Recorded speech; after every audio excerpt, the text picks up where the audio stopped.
Our next guest should look pretty familiar. Michael Sedini from Eagle Imports was not too long ago, but he has so much cool stuff. We had to bring him on back to the show for more.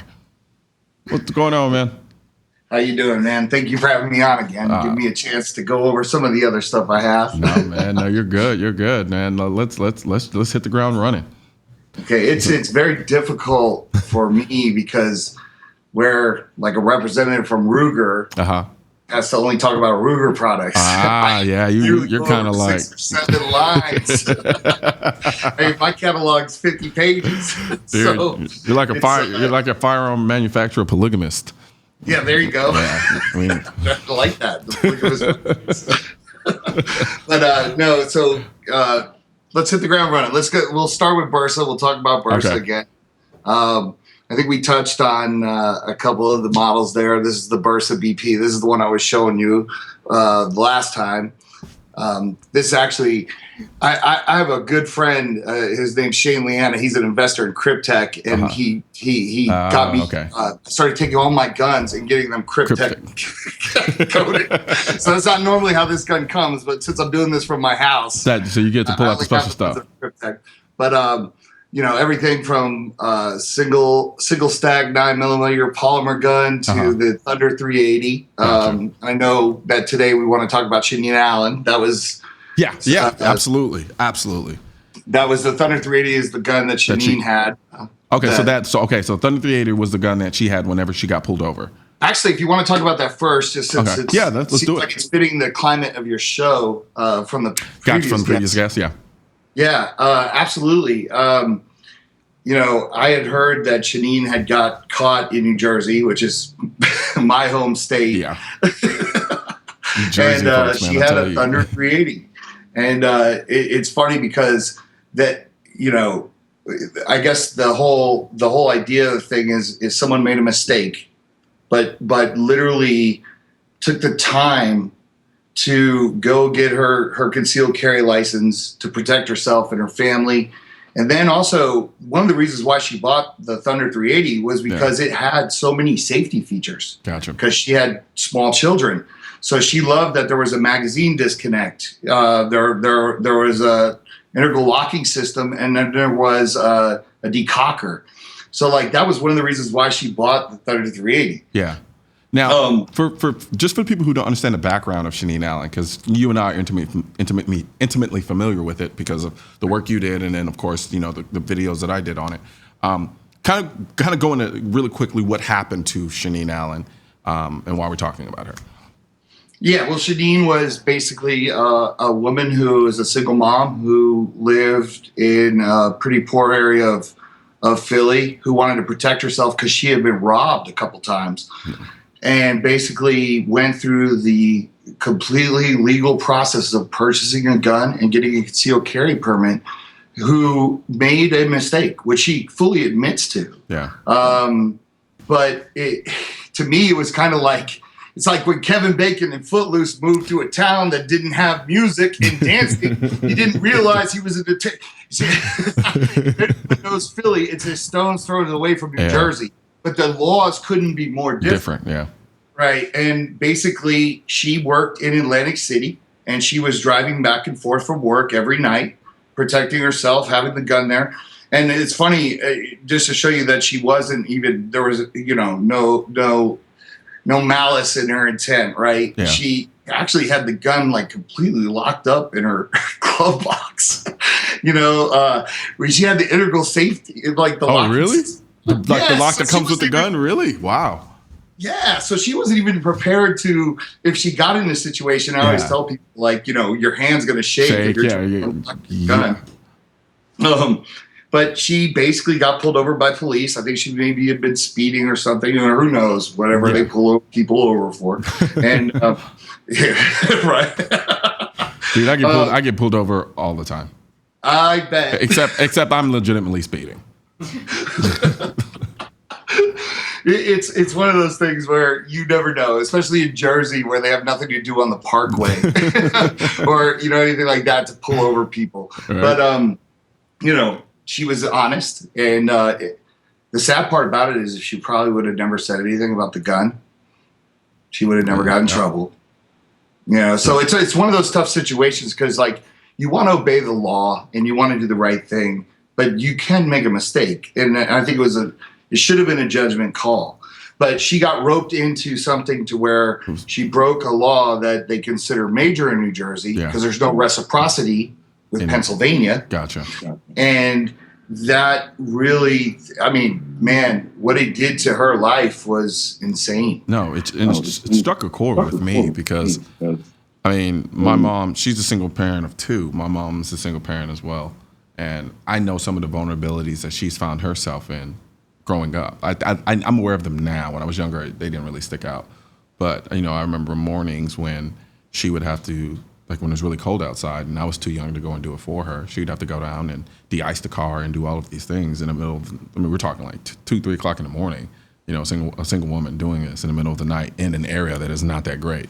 You know what I mean? So it's kind of like when I heard about Shanine Allen, it really kind of hit me in a place where I'm just like, wait, so we're really gonna use a single parent mother of 2 kids who lives in a shitty neighborhood.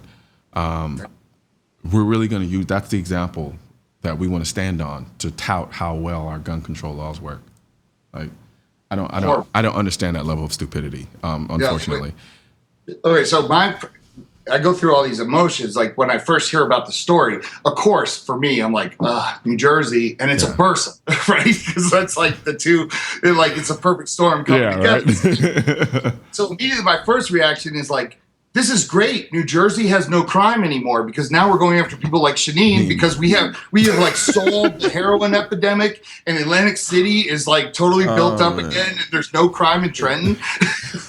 Like we're laughing, but it's really not even funny. It's like this is the level of sheer stupidity that we are talking about when we talk about gun laws and anti-gun politicians. They are morons. Like, and then again, it begs the question: are they really morons, or are they just that evil? Like they really wanted to use Shanine Allen to make an example out of her. Like that is disgusting to me. Let me tell you something about. Okay, so her lawyer calls me. I tried to. Actually, they never reached out to even get my help. Yeah. It was the NRA that reached out to get my help. Gotcha. Jeannie Simone, like. They put so much behind it. So there are some really cool stories that came to this. I think you actually touched on it earlier with one of your other segments where you said like a tragedy or something that's horrible goes out and in a weird way kind of serves as a form of advocacy and education. Yeah. Exactly. Yeah. And that's why I called her a crusader for change. I don't know if you ever saw the video I did for NRA because even though I don't think she was asking for that, and that's a delicate situation in itself because I had a personal relationship with Shanine when we started talking, and I remember she's like, I feel like I'm this poster child for the NRA, but I want them to help me too. You can't just put somebody up there, use them for that platform, not help them. So like that's why I did all the fundraisers, and I immediately was calling my friends Corey Jones from Glock. I'm like, donate. I don't care what. If you don't know about the situation, I'm asking you to throw in minimum $500. You know, like those things. But it was one of those things where, once I got in contact with her lawyer, because at that time she was pretty guarded because she was like, look, I'm just in this situation. I'm trying to get my life back together. And what people don't understand about these situations is like, even when you're cleared, you're not really cleared. Yeah. So her name doesn't come off of a felon list. It takes time. Yeah. So she's like, oh, look, I'm trying to get a job as a nurse. I got 2 boys. Yeah, she's got to get it expunged and first got to get sealed, expunged, and that process takes time. That process takes money. Yeah. They don't give you just a paper that says, it's cool. You're clear now, and then wipe your name clean from all the databases. No, you're essentially still a felon in most employers' eyes until that's off of the record books. But her lawyer, though, real quick, so I'll wrap that up. But her lawyer, it was funny because her lawyer, you could tell, was just one of these good people that puts her time into helping people that are at a disadvantage. Yeah. And her lawyer actually said, she's like, Shanine is so cute. Every time I go to visit her in her neighborhood, she's like, she walks me to the car. It was this thing where it's like, Shanine is a good person because like she's just trying to better her position, and just to have the lawyer be like, it's cute, like she protects me, like as she's bringing me to the car. So yes, if you live in a neighborhood that's like that, you need protection. Yeah, and I think a lot of that flies under the radar. I think in many ways, a lot of these politicians look at the situation from their vantage point, which is, I'm an elite, I live in this area, which is relatively nice, and of course I don't want all these other lower class people who are out there committing all of these crimes to have guns to possibly injure me. So let me do everything in my power to make sure that nobody has guns around me except for me and all the rest of my elite friends. And that's all I care about, because at the end of the day, I'm more important than you are and all of you other people who I'm ruling over. That's essentially the mentality behind gun control laws for all you people out there who aren't paying attention. Look at Chicago. If you had, to me, I always say, because I grew up with a lot of liberal beliefs, right? Yeah. So Yeah. I grew up in Jersey and California. I'm naturally going to have a lot of liberal beliefs. Yeah, we forgive you. No, I'm just messing with you, man. No, I get what you're saying. Yeah. To do it like with me, because I look at the situation, and if I'm like CNN, which is very liberal media, and you were that outraged about death and guns, you would have Chicago a ticker on your homepage every day. Because that's where mass shootings are happening in my world, right? Because they equal up to the one that happens every year or so. But they don't care. They don't. And it's easier to stand on guns and say, you know what, these are the problems. If we get rid of this, we'd solve all of these other problems. And then they have the fallback of, well, if it had just saved one life, then that was worth it. I was like, you morons. What about the countless people who died because they didn't have a gun? So that one life didn't matter, but the one where you did something that you thought affected the fact that somebody died or saved a life was more important than the person who didn't have the gun necessary to protect a life with. And that's the type of mentality that we're dealing with. And you're right. It's like if you really truly honestly cared, right, there would be no distinction. It wouldn't be, well, this mass shooting here and then these shootings that happen in Chicago. A death is a death is a death, whether it happens by way of a gun, a knife, a baseball bat, or at the hands of a psychopath, period. And so if we start addressing the real issue of violence in this country, I think we'd get a lot further than trying to vilify a piece of plastic and metal. Like it just baffles me. Yeah, that's my soapbox for right now. We're going to take a quick break, and then we'll come back and get back on the soapbox and talk about some other stuff. Sounds good. All right, man. I love soapboxes. Yeah, right? So